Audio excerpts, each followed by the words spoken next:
Sebanyak 97 warga Indonesia diduga terlibat kericuhan saat berusaha melarikan diri dari perusahaan penipuan online di kota Cheritum, Provinsi Kandal, Kamboja.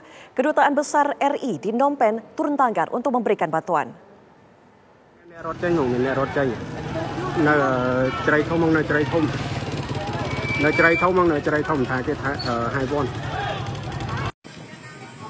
Inilah video viral di media sosial di mana sekitar 97 warga Indonesia berusaha melarikan diri dari sekapan perusahaan yang ternyata bagian dari sindikat penipuan online di kota Cheritum, Provinsi Kandal, Kamboja.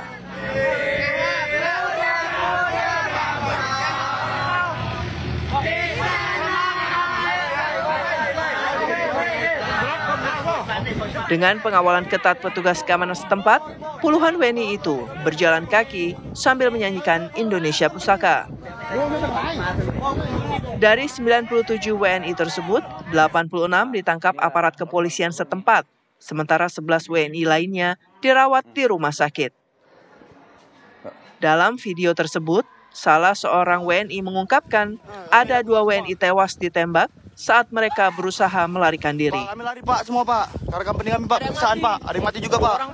Mereka juga mengungkapkan selama bekerja di perusahaan scamming tersebut mendapat penyiksaan dari majikannya. Ini adalah rekan-rekan kita dari Indonesia yang telah melarikan diri dari sebuah penyiksaan, dari sebuah company yang sudah mengakibatkan 2 rekan kita warga Indonesia mati ditembak. Dan ada 1 lagi dari Indonesia yang lompat dari gedung tempat kita bekerja karena kami banyaknya disiksa oleh pihak Cina. Setiap harinya kami dipukuli, kami disetrum, kami disiksa. Sampai ada yang mati, meninggal orang. KBRI Phnom Penh langsung turun ke lokasi dan berkoordinasi dengan aparat setempat untuk memastikan kondisi para WNI. KBRI juga memberikan bantuan darurat berupa obat-obatan dan perlengkapan dasar serta meninjau para korban yang berada di rumah sakit.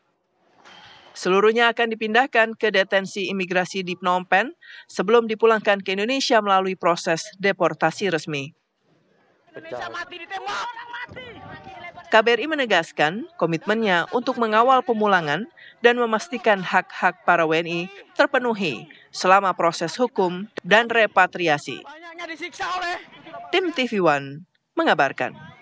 Setiap harinya kami dipukuli, kami disetrum, kami disiksa. Sampai ada yang mati, meninggal orang. Apa yang menyebabkan 97 WNI melarikan diri dari tempat kerja di Kamboja? Kita sudah tersambung dengan Judah Nugraha, Direktur Perlindungan Warga Negara Indonesia Kementerian Luar Negeri. Selamat sore, Pak Judah. Selamat sore, Mbak Ana. Pak Judah, sebelum melarikan diri, para WNI ini terlibat kericuhan. Dengan siapa kericuhan ini terjadi? Ya, berdasarkan pendalaman yang dilakukan oleh KBRI Phnom Penh, kericuhan terjadi dengan perusahaan online scam tempat mereka bekerja. Mereka mengaku mendapatkan kekerasan selama bekerja di sana. Dapat kami sampaikan bahwa total ya, pada saat kejadian ada 97 warga negara Indonesia yang terlibat. 86 diantaranya telah diamankan di kantor polisi dan kemudian 11 lainnya dirawat di rumah sakit. Ada juga 4 warga negara kita yang ditahan pihak kepolisian karena mereka terlibat dalam kekerasan sesama para WNI.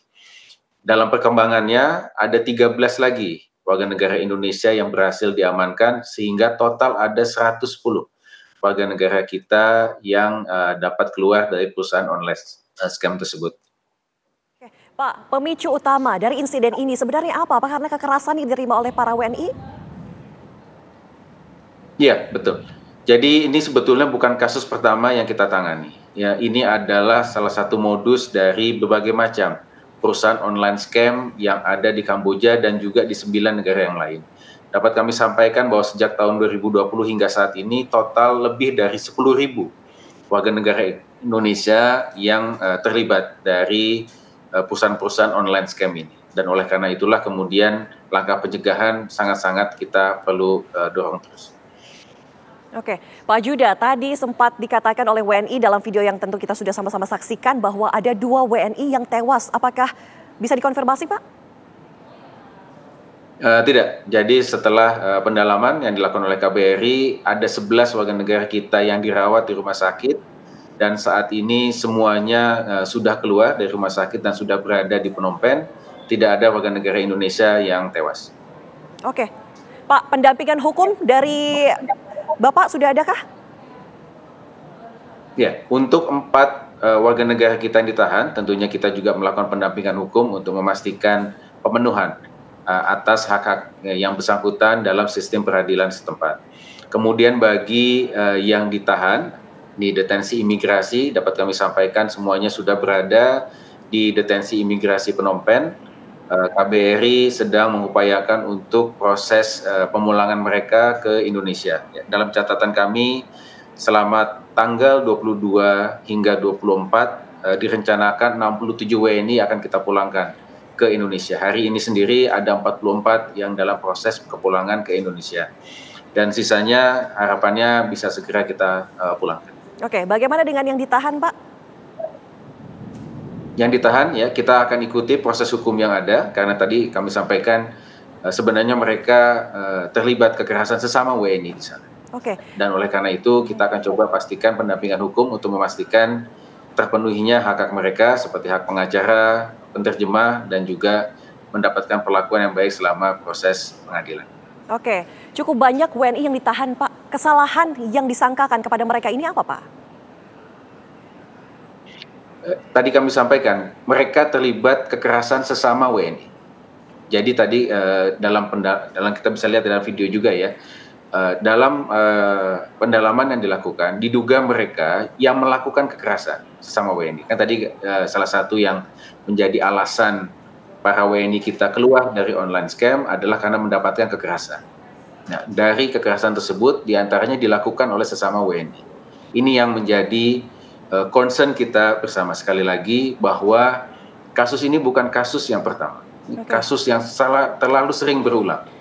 Dan oleh karena itu kami sangat menghimbau kepada warga negara Indonesia agar berhati-hati ketika mendapatkan tawaran bekerja ke luar negeri dengan gaji yang fantastis, namun tidak meminta kualifikasi khusus, ya, berangkat tidak menggunakan pekerja, tidak tanda tangan kontrak sebelum keberangkatan ke luar negeri. Oke, Pak, jadi banyak warga negara kita yang akhirnya terjebak di bisnis online scam. Oke, artinya para WNI ini sebelumnya memang masuk secara ilegal, tapi tidak tahu menahu mengenai pekerjaan yang akan mereka jalani.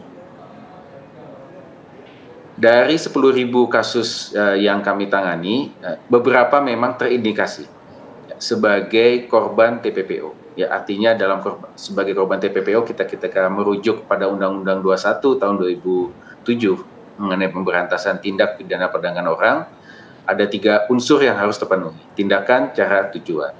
Namun dapat kami sampaikan bahwa sebagian besar tidak teridentifikasi sebagai korban TPPO. Artinya ada di antara mereka yang secara sadar bekerja ke luar negeri di perusahaan-perusahaan online scam tersebut karena mengejar gaji yang tinggi. Nah, ini yang harus kita lakukan langkah mencegah. Baik, terima kasih Pak Judah Nugraha sudah bergabung bersama kami di Kabar Petang. Selamat petang.